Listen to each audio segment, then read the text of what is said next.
ಹೆಬ್ಬಳಲು Shri Chakramata YouTube channel ವೀಕ್ಷಕರಿಗೆ ನನ್ನ ಹೃತ್ಪೂರ್ವಕ ನಮಸ್ಕಾರಗಳು.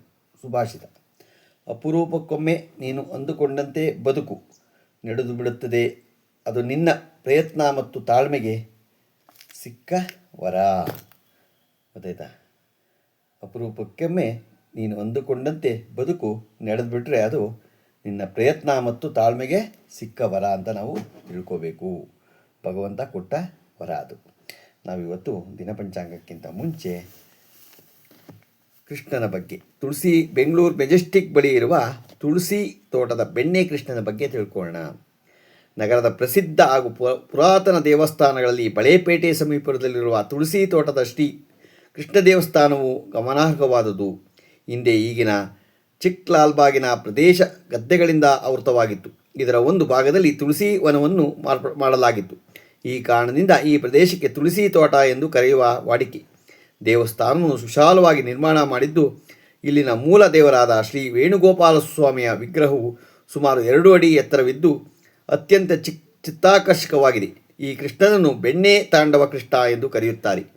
ಕೈಯಲ್ಲಿ ಬೆಣ್ಣೆಯನ್ನು ಇಟ್ಟುಕೊಂಡು ನೃತ್ಯ ಭಂಗಿಯಲ್ಲಿ ನಿಂತಿರುವ ಕೃಷ್ಣಸ್ವಾಮಿಯ ಮೂರ್ತಿಯನ್ನು ಆಳಿದ ಮೈಸೂರು ಮಹಾಪ್ರಭುಗಳಾದ ಶ್ರೀ ಚಾಮರಾಜ ಒಡೆಯರ್ ಆದೇಶದ ಮೇರೆಗೆ ಒಂದು ಬೆಣ್ಣೆ ಕೃಷ್ಣನನ್ನು, ಒಂದು ಅಂಬೆಗಾಲು ಕೃಷ್ಣನನ್ನು ಮತ್ತು ರುಕ್ಮಿಣೀದೇವಿಯನ್ನು ವಿಗ್ರಹವನ್ನು ಮಾಡಿಸಿದರೆಂದು ಅಂಬೆಗಾಲಿನ ಕೃಷ್ಣನನ್ನು ಮೈಸೂರು ಅರಮನೆಯಲ್ಲಿ ಪ್ರತಿಷ್ಠಾಪಿಸಲಾಗಿ ಬೆಣ್ಣೆ ಕೃಷ್ಣ ಹಾಗೂ ರುಕ್ಮಿಣೀದೇವಿಯ ವಿಗ್ರಹವನ್ನು ಬೆಂಗಳೂರಿನ ತುಳಸಿ ತೋಟದಲ್ಲಿ ಪ್ರತಿಷ್ಠಾಪಿಸಲಾಯಿತು. ಶಾಸನದ ಉಲ್ಲೇಖ: ಮೈಸೂರು ಅರಮನೆಯಿಂದ ಈ ದೇವರಿಗೆ ವಿಶೇಷ ಆಭರಣಗಳನ್ನು ನೀಡಲಾಗಿದೆ. ಈ ಆಭರಣಗಳನ್ನು ಹೊತ್ತು ತಂದ ಒಂದು ಪಠಾರಿಯನ್ನು ಈ ದೇವಸ್ಥಾನದಲ್ಲಿ ನೋಡಬಹುದಾಗಿದೆ. ಬಲಭಾಗದಲ್ಲಿ ದ್ವಾರದಲ್ಲಿ ಕಂಡುಬರುವ ಶಾಸನದಂತೆ ತಾರೀಖು 20/10/1844 ಕ್ರೋಧೀಕೃತ ನಾಮ ಸಂವತ್ಸರದ ಕಾರ್ತಿಕ ಶುದ್ಧ ಬುಧವಾರದಂದು ಕೃಷ್ಣನನ್ನು ಪ್ರತಿಷ್ಠಾಪಿಸಲಾಯಿತೆಂದು ತಿಳಿದುಬರುತ್ತದೆ. ಕೃಷ್ಣ ದೇವಸ್ಥಾನದ ಬಲಭಾಗಕ್ಕೆ ಮತ್ತೊಂದು ಉಪದೇವಸ್ಥಾನವನ್ನು ನಿರ್ಮಿಸಲಾಗಿದೆ. ಶ್ರೀರಾಮ, ಲಕ್ಷ್ಮಣ, ಸೀತಾದೇವಿಯರ ಸುಮಾರು 4 ಅಡಿಗಳ ಕಪ್ಪು ಶಿಲೆಯ ವಿಗ್ರಹವನ್ನು ಇಲ್ಲಿ ಪ್ರತಿಷ್ಠಾಪಿಸಲಾಗಿದೆ. ತ್ರಿಭಂಗಿಯರಾಗಿ, ಕೋದಂಡಪಾಣಿಯಾಗಿ, ಪೂರ್ವಾಭಿಮುಖವಾಗಿ ನಿಂತಿರುವ ವಿಗ್ರಹಗಳು ಅತ್ಯಂತ ಮನೋಹರವಾಗಿದೆ. ಶ್ರೀರಾಮದೇವರ ದೇವಸ್ಥಾನವನ್ನು 1908ನೇ ಇಸವಿ ಫೆಬ್ರವರಿ 4ರಂದು ನಿರ್ಮಿಸಲಾಯಿತು. ಈ ದೇವಸ್ಥಾನ ನಿರ್ಮಾಣಕ್ಕಾಗಿ ಶ್ರೀಯುತ ರಾವ್ ಬಹದ್ದೂರ್ ಗರುಡಾಚಾರ್ಯ ಎಂಬುವರು ಶ್ರದ್ಧಾಭಕ್ತಿಗಳ ಕಾರಣವಾಗಿದೆ. ರಾಮದೇವರ ದೇವಸ್ಥಾನಕ್ಕೆ ಬಲಭಾಗದಲ್ಲಿರುವ ಪೂರ್ವಾಭಿಮುಖವಾಗಿ ಗುಡಿಯಲ್ಲಿ ರುಕ್ಮಿಣೀ ದೇವಿಯರ ವಿಗ್ರಹವೂ ಹಾಗೂ ಅದರ 2 ಪಕ್ಷಗಳಲ್ಲಿ ಅಂಡಾಳ್ ಸನ್ನಿಧಿ ಹಾಗೂ ಶ್ರೀ ವೈಷ್ಣವ ಮತಾಚಾರ್ಯರ ವಿಗ್ರಹಗಳನ್ನು ಕಾಣಬಹುದು. ರುಕ್ಮಿಣೀ ದೇವಿಯ ವಿಗ್ರಹವು ಮೂಲ ಗೋಪಾಲಕೃಷ್ಣ ದೇವರ ವಿಗ್ರಹದಂತೆಯೇ ಸುಂದರವಾಗಿದೆ. ಎಡಭಾಗದ ದಕ್ಷಿಣಾಭಿಮುಖವಾಗಿ ಇರುವ ಗುಡಿಗಳಲ್ಲಿ ಆಂಜನೇಯ ಮತ್ತು ಆಳ್ವಾರುಗಳು ವಿಗ್ರಹಗಳು. ರಾಮೋತ್ಸವ ಸಂದರ್ಭದಲ್ಲಿ ಇಲ್ಲಿ ವಿಶೇಷ ಪೂಜೆಗಳು ನಡೆಯುತ್ತೆ. ನಾವೆಲ್ಲ ನೋಡ್ಬೋದಲ್ಲಿ. ಗೊತ್ತಾಯ್ತಾ?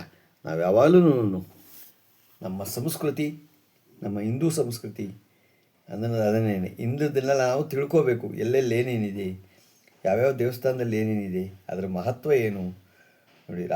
ರಾಜಗಳು ಹಿಂದೆ ರಾಜರ ಕಾಲದಲ್ಲಿಂದ ಆಗಿರೋದು ಇವೆಲ್ಲ. ಅದನ್ನು ನಾವು ಇವಾಗ ಹಿಂದೆ ಆಗಿರೋದನ್ನು ನಾವು ಜ್ಞಾಪಿಸ್ಕೊಂಡಾಗ ನಮ್ಮ ಸಂಸ್ಕೃತಿಯನ್ನು ಉಳಿಸ್ಕೊಂಡು ಹೋಗ್ಬೇಕು. ಹಿಂದೂ ಸಂಸ್ಕೃತಿಯನ್ನು ಉಳಿಸ್ಕೊಂಡು ಹೋಗ್ಬೇಕು ನಾವೆಲ್ಲ. ಇವತ್ತು ನಾವು ದಿನಪಂಚಾಂಗವನ್ನು ತಿಳ್ಕೊಳ್ಳೋಣ. ದಿನಾಂಕ 16/3/2026 ಸೋಮವಾರ, ಶ್ವಾವಸುನಾಮ ಸಂವತ್ಸರ, ಉತ್ತರಾಯಣ, ಶಿಶಿರ ಋತು, ಪಾಲ್ಗುಣ ಮಾಸ, ಕೃಷ್ಣಪಕ್ಷ, ತಿಥಿ ದ್ವಾದಶಿ, ಬೆಳಗ್ಗೆ 7:44, ನಕ್ಷತ್ರ ಧನಿಷ್ಠ, ಬೆಳಗಿನ ಜಾವ 5:02, ಮಳೆ ಪೂರ್ವಾಭಾದ್ರ 4ನೇ ಪಾದ, ರಾಹುಕಾಲ 7:59 9:30, ಕುಳಿಕಕಾಲ 9:30 2:02, ಯಮಗಂಡ ಕಾಲ 11:01 12:32. ಇವತ್ತು ಯಾರು ಹುಟ್ಟುಹಬ್ಬ ಆಚರಣೆ ಮಾಡ್ಕೊತಿದ್ರು, ಮದುವೆಯಾದ ದಂಪತಿಗಳು ವಾರ್ಷಿಕೋತ್ಸವ ಆಚರಣೆ ಮಾಡ್ಕೊತಿರೋರಿಗೆ ನಮ್ಮ ಹೆಬ್ಬಳಲು ಶ್ರೀ ಚಕ್ರಮಾತಾ ಯೂಟ್ಯೂಬ್ ಚಾನಲ್ ಕಡೆಯಿಂದ ಶುಭ ಕಾಮನೆಗಳನ್ನು ತಿಳಿಸ್ತೀವಿ. ದೇವರವರಿಗೆ ಆಯಸ್ಸು, ಆರೋಗ್ಯ, ಐಶ್ವರ್ಯ ಎಲ್ಲ ಕೊಟ್ಟು ಕಾಪಾಡಲಿ ಅಂತ ಕೇಳ್ಕೊತೀನಿ. ನಮ್ಮ ಹೆಬ್ಬಳಲು ಶ್ರೀ ಚಕ್ರಮಾತಾ ಯೂಟ್ಯೂಬ್ ಚಾನಲ್ ಯಾರು ಸಬ್ಸ್ಕ್ರೈಬ್ ಆಗಿರ್ಬೋದು, ದಯಮಾಡಿ ಸಬ್ಸ್ಕ್ರೈಬ್ ಆಗಿ ಲೈಕ್ ಕೊಡಿ. ಇದು ನಿಮ್ಮದೇ ಚಾನಲ್ ಆಗಿರೋದ್ರಿಂದ ನಮ್ಮ ಲಿಂಕನ್ನು ಬೇರೆ ಗ್ರೂಪ್ಗಳು ಫಾರ್ವರ್ಡ್ ಮಾಡಿ. ನಮಸ್ಕಾರಗಳು.